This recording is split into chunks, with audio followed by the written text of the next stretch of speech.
When you think about BioShock Infinite's characters, in BioShock 1, I think the biggest character in the world was actually the world of Rapture. And I think with Infinite, we're continuing that tradition as well, that there's a lot of narrative told in the world, and very much probably on the same scale as there was with BioShock 1.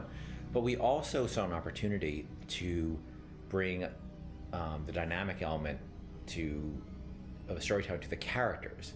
And our challenge is, of course, is that we don't have a very presentational medium. I mean, you think about storytelling in a lot of games, you're thinking about going to a cutscene or being locked into place, and that's not something we really like to do. And so we created this character and named two characters, Booker and Elizabeth. One who's a character you inhabit, and the other one is a character that the AI inhabits. Back there at the shop, what you asked me to do. Let's not discuss it. No, what did that thing do to you? If he were to take me back, that's death, Mr. DeWitt. Or something so like it, I cannot tell the difference. Booker is, I think you're going to see him be multi-dimensional throughout the game. Starts off very, very simple, and if you know history at all, he's a former Pinkerton agent, which those were bad guys. Bad guys feared the Pinkertons. And the fact that he was kicked out of the Pinkerton agency should kind of give you a little bit of insight into what kind of guy he is. He's seen a lot. He's done a lot. He's got a lot to make penance for. And when he's presented this opportunity, which at first is just a job to him, of getting Elizabeth out of her gilded cage and taking her from point A to point B, that's where I think his journey starts, not just in a literal sense, but more of a metaphorical sense as well. Looks as if some desperate fella called this place home. What does that make us? Liz is interesting because she is really coming of age in this story, and she's figuring out what kind of woman she wants to be, kind of getting out of that little girl thing, which has been, even though she's a little bit older, I think being held captive, I mean, I would assume her whole life, or however long Ken decides, she's been held captive by Songbird. That's kind of halted her growth in terms of defining her independence. So she's figuring that out, and she's very sweet, very compassionate, and also very headstrong, which I like that about her. He's in pain. Not for long. I need you to step back. Wait, there's a tear.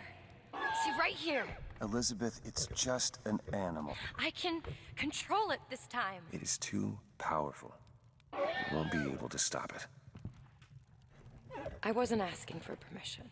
In terms of what I look for in a voice actor, I look for somebody who can inhabit the role. And sometimes they'll bring something to the role that I had no idea, and I'll change the role.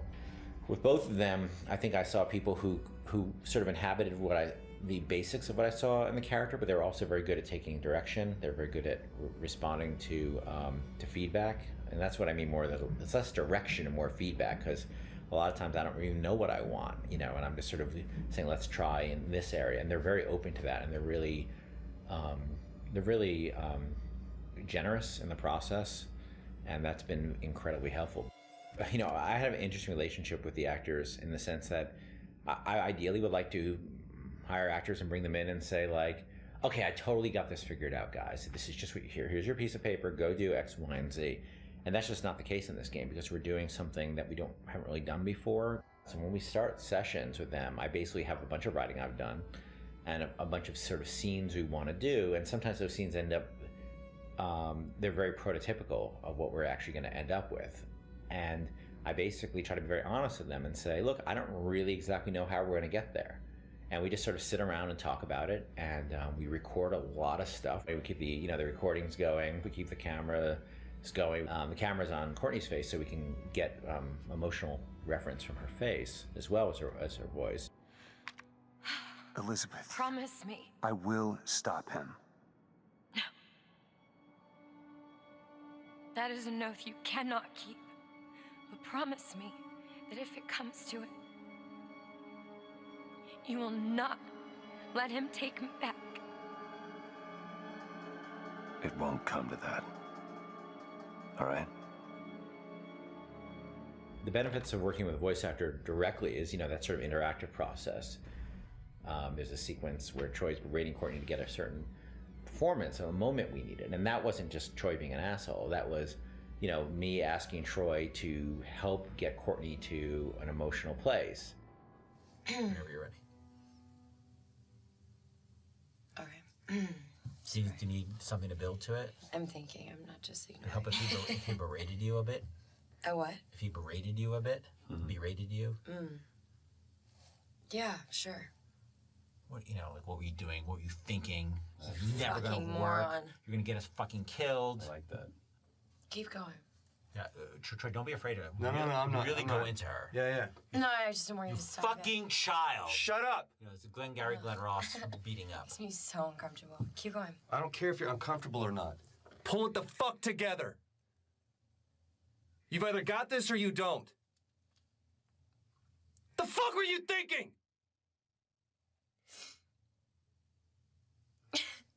Keep at her, Troy. Keep at her. No, she's got it. She just needs to fucking focus. Don't fucking laugh! Okay, you were right. I can't control it. It's not possible.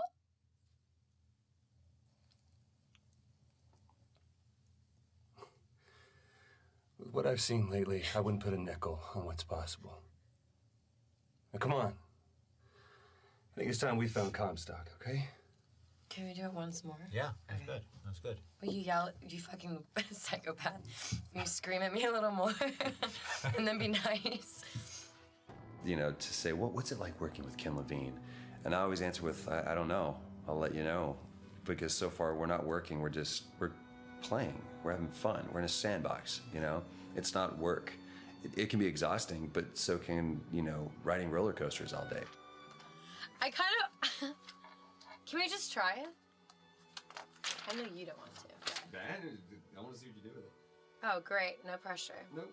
I think that, you know, we sort of have a couple of rounds a few rounds of experiments, and now we're starting to understand our process a lot better, and that will help move the process along more quickly, and then we'll find, you know, new challenges we'll take on, and we'll get stuck again, and we'll just have to figure those out. If we were to have a mission in the game space, it's that we want to bring the player to make them a participant in the narrative. By bringing this character, Elizabeth, into the game, by having her with you pretty much for almost the entire game, we knew that if we didn't get her right, the game wouldn't be right. And she really is the emotional center of the game. This character, Elizabeth, she comes from a pretty dark place, but she's also got an incredible amount of enthusiasm for life. And when we found Courtney, I think we found somebody who could do both. I don't dance. Come on, let's go. Why? What could be better than this?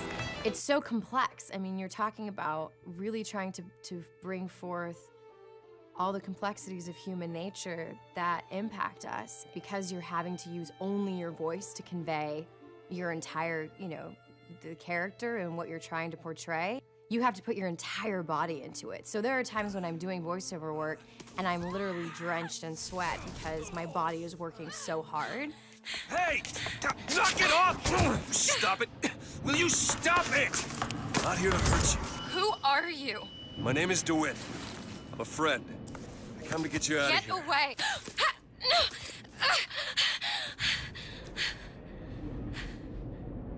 Are you real?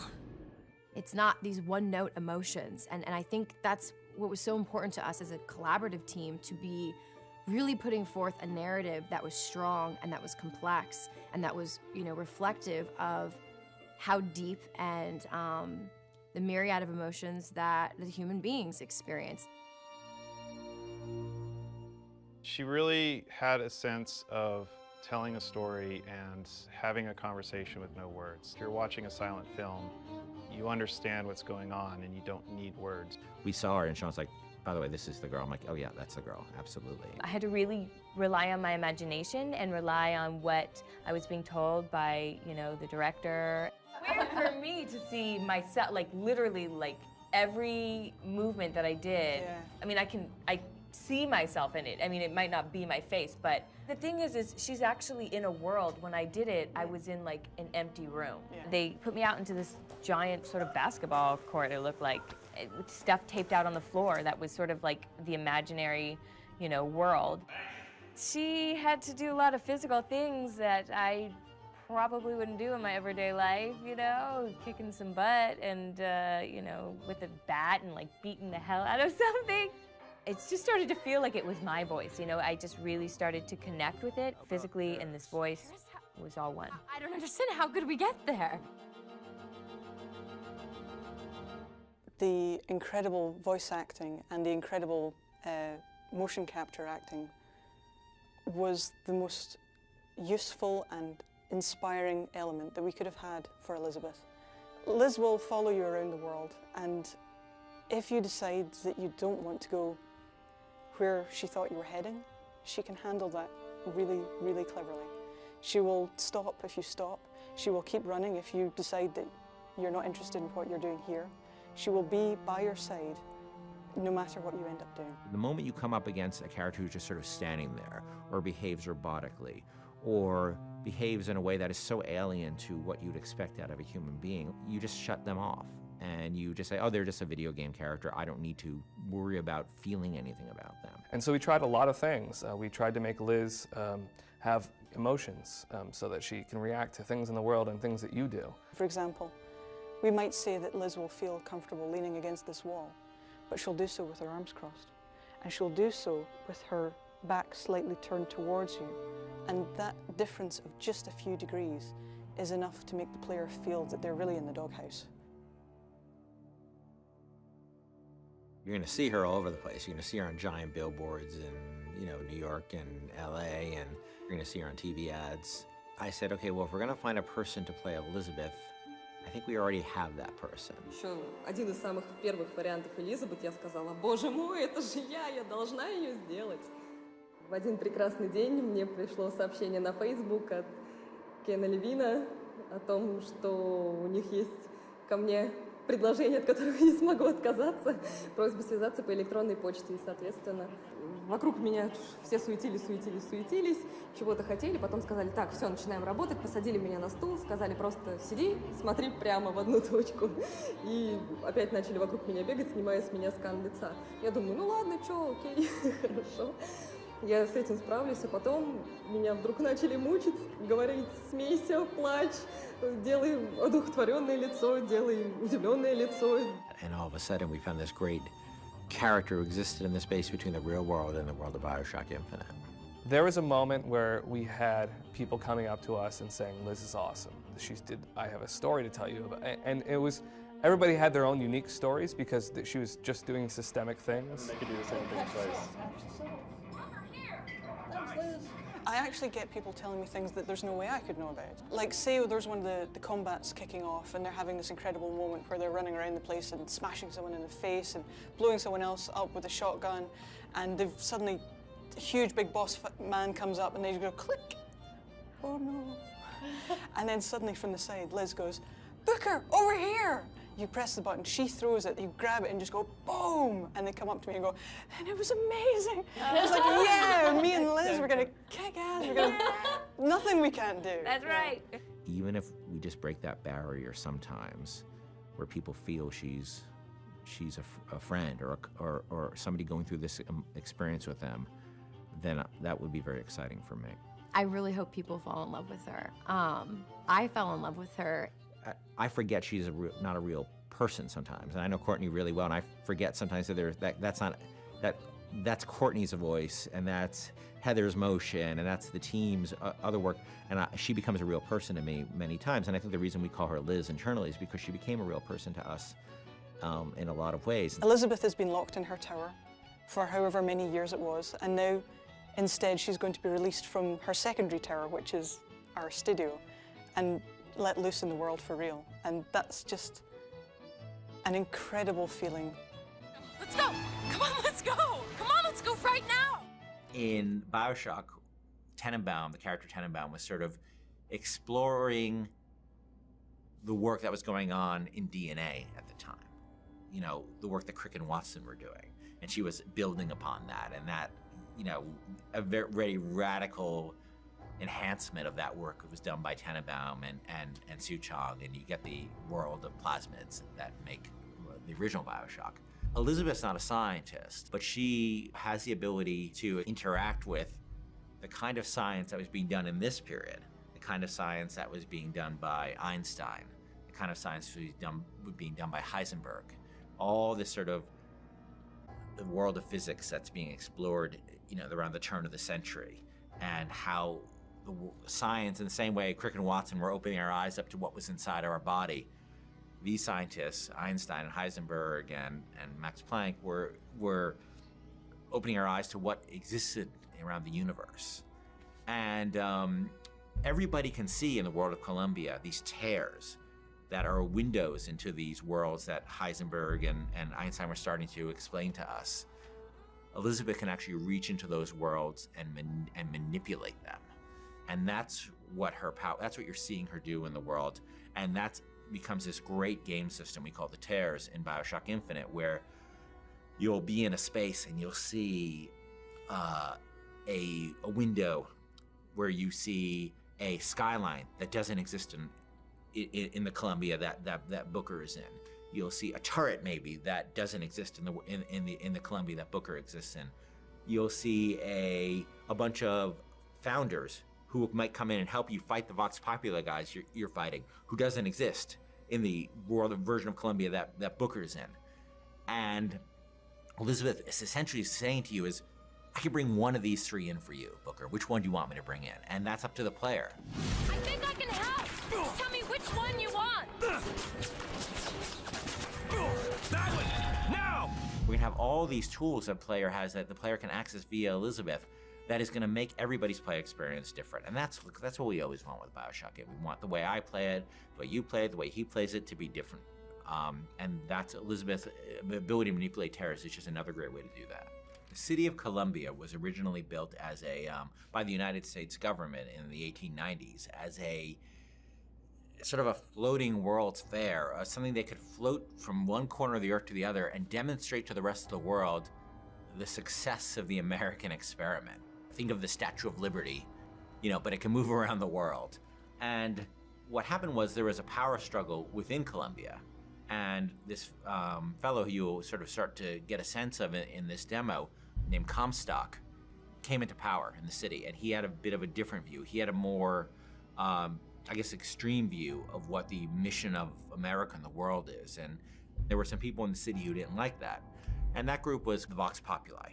And it started as a sort of a resistance, almost like a student movement against, the founders, the founders group that Comstock led, as, working to help, to unionize workers, to protect the rights of minorities, things like that within the city. But as the conflict between the founders and the Vox Populi got more extreme, each side started sort of ramping up their actions. And by the time you get to Columbia and you'll see the Vox Populi in the demo, the conflict is pretty extreme, and both sides have a bit of an attitude of, well, as long as we win, nothing else matters. And you encounter the founders last time and sort of got a sense of the dark side of them. And this time you'll encounter Daisy Fitzroy, who's the leader of the Vox Populi. You'll hear her speaking, you'll see her people at work, and what they're doing is they're essentially cleansing a portion of the city, moving the founders out of a portion of the city, a rich part of the city, and coming in themselves, and it's not a pretty picture to behold. Well, skylines were built in Columbia as a transportation system. Originally, when you have this vertical city, you need some way to get product from one place to another.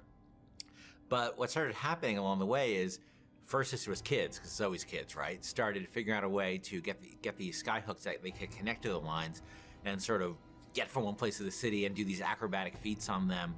But as the situation in Columbia started devolving and the place got more violent and normal routes of transportation started getting disrupted, and people started using the skylines to get around. The Vox Populi and the founders started using it in combat situations. And all of a sudden, the requirement for guys who knew their way around a skyline and who could fight effectively on the skylines became way more important. And by the time Booker gets to Columbia, the skylines have a broad range of usage, and you'll see in the demo, cargo being moved around on those things. That creates even a more hazardous situation. But there's also people using it for all kinds of purposes, including and especially combat.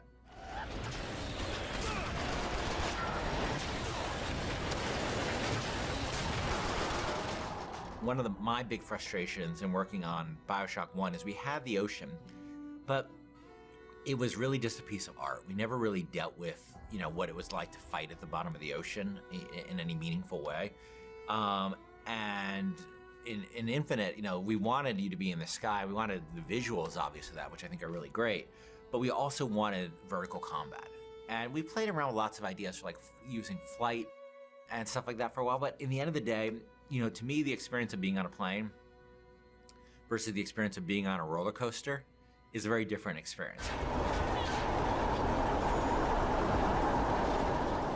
For me, it's always been about wooden roller coasters. I've never been as much a fan of the steel ones. And that sort of clackety-clack feeling of, you know, that going up to the top of a hill and then going over, and that amazing feeling you have.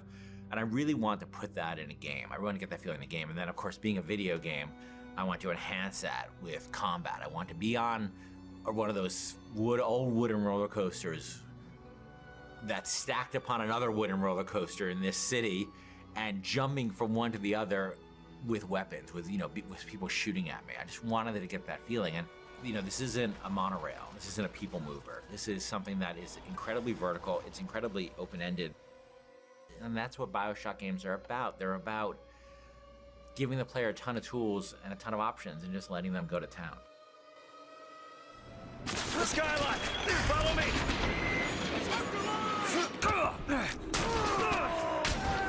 To tell you the truth, it took a long time to get it right, but I think we're really at the stage now where it feels just great. And it looks awesome, and it feels awesome. And it's one of our biggest challenges on Infinite, and I think we're really getting there. What I personally would have liked to have seen in a BioShock game is sort of a broader range of enemies. And I think in BioShock Infinite, we really want to have a sort of a class of enemies that had a sort of a more imaginative range of powers. And we came up with this concept called the heavy hitters, who are enemies that are sort of used to not just be more powerful, but also to augment the abilities of the more traditional BioShock enemies. You're going to come across them in certain areas of the game, and they're going to provide a really unique challenge.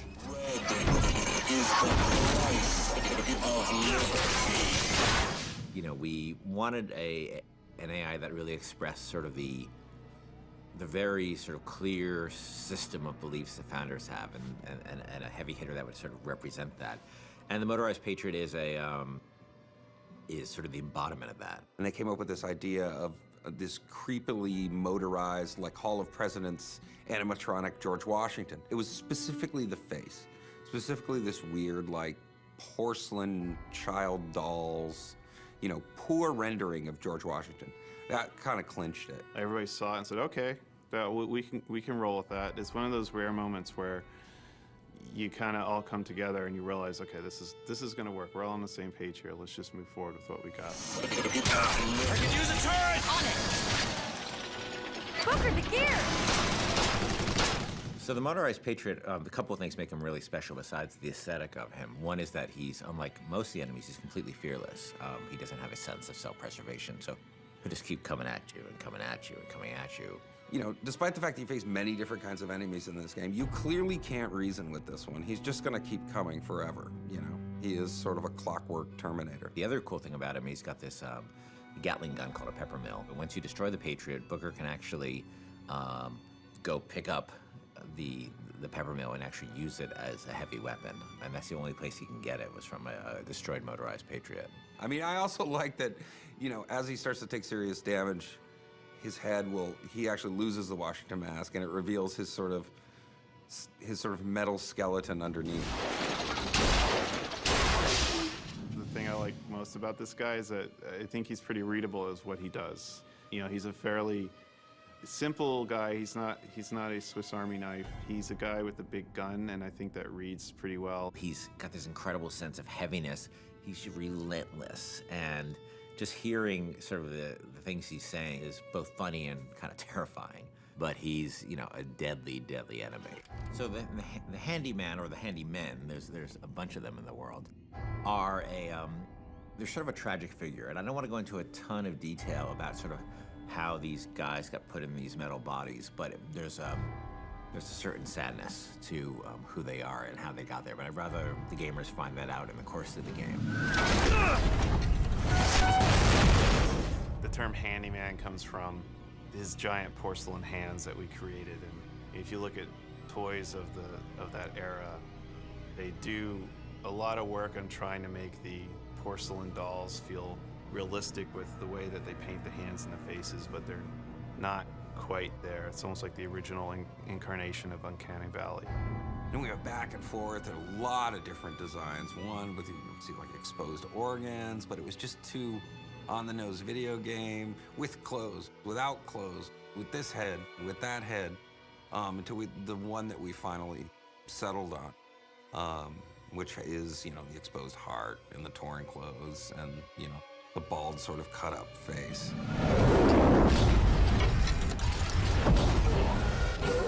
And they have a range of abilities.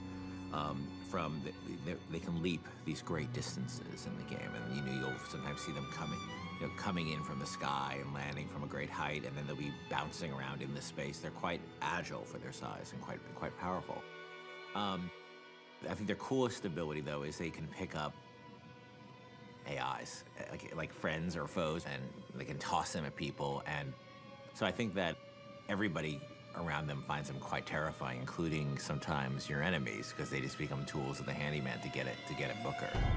Look, the Boys of Silence, I love them because they're just creepy. I mean, first time I saw it, I think it's rarely this happens where I just see a concept and I'm like, oh my God, we have to do that, we have to do that. He was spec'd pretty early, and so the concept went in pretty early, and Ken fell in love with the concept instantly. Instantly, we all did. We all thought it was like the coolest thing we'd ever seen. I mean, anytime you completely obscure something's face, there's a creepiness that falls naturally out of wondering what's going on in there. You know, is it this hideously deformed child? Is there a head at all? You can only assume that it's horrible to be inside that mask, and I think that's where a lot of his scare value comes from. So, the way they work is that they're blind, they can't see you, but they can hear you. And the levels that you see them in, you have to make a decision on whether you are going to try to sneak around them or engage them directly.